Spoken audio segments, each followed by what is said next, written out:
So, wanted to get this out, and I'm doing this at the very start of my YouTube stream today. Start Gash, guaranteed summon. So, basically, if you're just starting the game, you get this. If you've been playing the game for a long time, you get this the second you log in. Basically, it is a extra GSSR you get to do after you clear like the first Section 3 Node 1 of Fuyuki. That is so early in the game. This allows people to start the game off with not one, but 2 5-stars. One from a gacha, the other you get to pick. The pain point is that you have to use paid courts, but the best part is you do not need to do this on the first day. You have a full month. You get to decide, you get time to decide whether you actually enjoy FGO or not before you make a commitment like this. Is doing this worth it? Absolutely. You're doing 12 courts for a guaranteed SSR. Now, is this a little big? Yeah. But I mean, like, as someone that hit pity twice in the same day, something like this makes me feel so good. I could either waste all the savings I did in a whole year on one unit, or pay $10 and to get a unit of the same rarity.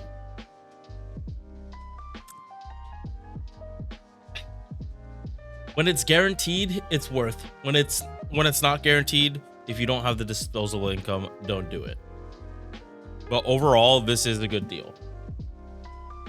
So real quick, I'm just gonna go over what units are on here. I'm not gonna go into full detail. If you want that, just look it up on my YouTube. I'm pretty sure I have like literally all of these units have their own separate video. Nero Bride, highly desirable, especially if for a new player. You don't have Castoria, you get Nero Bride, you pick up Waver, you're pretty much 3-turn farming. You're good because you can pick a Castoria for friends list. You should not have any problems arts farming whatsoever at that point. Okita, unfortunately, she's kind of been power crept. She has really good face card numbers, but she is a little lacking in MP refund and just like follow up. She's very face card reliant, while the newest SSR one of the newest SSRs that came out, Samer Medusa, is just like she's not as lethal as Okita, but she is way better sustained. Shiki, I'm honestly not the best person to like talk about Shiki. I don't have much experience with them. I just know they are basically God from another series. Take that as you will. But yeah, like I don't want to give the wrong impression off Shiki. I would definitely go look someone else up because I can't give a good opinion on Shiki off the top of my head. But they're pretty much the only servant like this on this list. I can promise you that. Squirtoria, she literally just got a buff. If you get her, you'll be happy. She arts loops like crazy. 1, 2. If you get either one of these, or 3. If you get Gil now, you will be set. If you get Ishtar now, you will be set for buster farming if you get Vitch. And Raiko just got a buff where she's really good. Similar, Dante's buff came like a year and a half early. He already has his JP buff that allows him to do black rail looping. So you don't have triple Scotty right now, but you do have Scotty and Oberon, so he's gonna be doing really good damage. Sorry that I'm doing this out of order. Bryn, a little bit of a dud here, but that's just my opinion. I don't have her in a very high place, but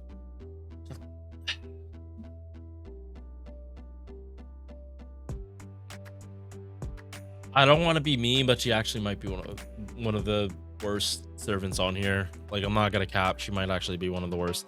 Shisho, I love Shisho, but she takes a lot to set up, and she's not exactly like built for current meta. Although Scotty especially Ruler Scotty does help her out a lot.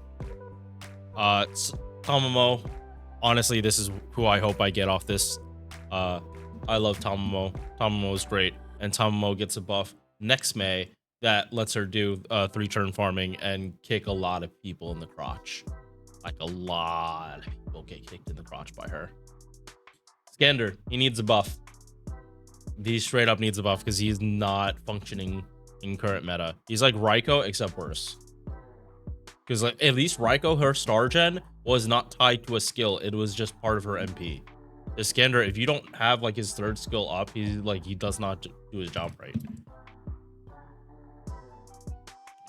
Ilya literally she's literally just went on raid up, and she literally just got her buff.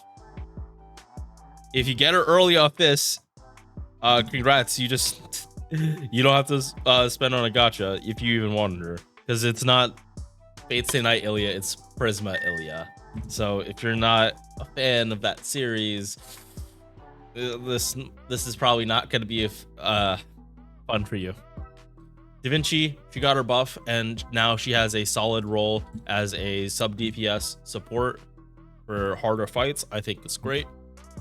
You're just gonna have to wait a bit on that, because that was an extremely recent buff. I'm talking like that was in May, so don't expect to see that for a while. Hawk Wizard, he hasn't changed. He's still busted. He could use a buff, but he doesn't need one. If you get him, you'll be happy. And I think in some situations you could actually use him in buster farming. I'm not too sure about that, but I think there are some cases where you can get away with using him. I think it has to do with like double clover or something, but like charge and like outside of farming, he's still like really good. Cleopatra, she's better in challenge quests than she is farming. She could easily be made to do farming, but she needs a buff for that. Or no, I think she needs double Oberon to be farming right now. So her best role is in harder fights against rider bosses. That's where you should be bringing her. Don't try to force farming on servants that aren't meant to be doing it. This servant is nuts and eviscerates Saber in 3-turn fights. Like most single target archers do not come close to her damage. And and unlike Echan, who like actually nukes, she's doing like face guard damage and just genning all the stars. Like her star gen against Sabers is crazy. She's very comparable to a single target archer, and like in some cases it just far exceeds them. Just like in terms of like, because it's not just the MP she's gonna hit harder, all her face guards are gonna hit way harder, and she's a quick, so she's gonna be critting. Shuten Doji, she can be made to farm. It just looks a lot more like buster farming than it does arts looping, if that's how you want to go about it. But she is like in a boss fight, she's crippling for how much, like what she puts on with her MP. Like if you can loop her MP consistently, she is a menace, and like the opponent's not gonna be doing shit. Raikou just got her buff. He is buster farming. He is comparable to Arjuna Ulcer, and she has literally power mods in like Vitch setups. She literally has power mods for, I would say, 90% of servants in the entire game. Like, and not even small power mods like 30. I'm talking double stack 100% damage mods. So yeah, her buff really helped. So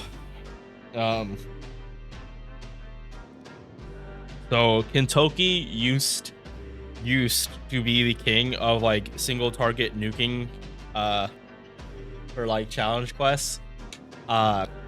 Sorry to say, he kind of got power crept by Castoria, because not only does she have more than a 50% battery, which she's famous for, she has a 70, and she's arts, and she gets power mod on her MP. Yeah, so his costume looks amazing though, but King Toki needs a buff now, because like If you have Castoria, why would you bring Kintoki? His third skill doesn't even do much. Like his MP, awesome. But that it's kind of single target nuke, and the game is kind of past that at this point. I could honestly see them making his monster strength 3 turns and giving him something for crits. Because, like, seriously, right now, why would you bring Kintoki when Summer Castoria exists? Like, I know this is like far out JP stuff, but it's important to note this stuff for like future buffs. Like, he might be getting a buff because Castoria exists. He literally will fall off the second like the turn's over. He really cannot stay in the state he's in. Like, yes, buster farming helps, but like that is single target buster farming, and he does not, that is not what most people use him for. In that regard though, he is really good, but there are so few like single target nodes where you'd actually be needing him like this. It's like, dude, bot, come on. A lot for him will be fixed if his monster strength does get upgraded to 3 turns, and it's not like they don't do that. They've made Hassan and Arthur's mana burst 3 turns and then added more effects on top of that. For Kim, I don't see a problem doing that for him. Let Kintoki pop off. Sorry, little rant because I haven't made a video about him since Castoria came out. Actually, a year. I think it's been a year since his last video. Amakusa, this guy has literally gotten every single buff. Like, every single skill is buffed.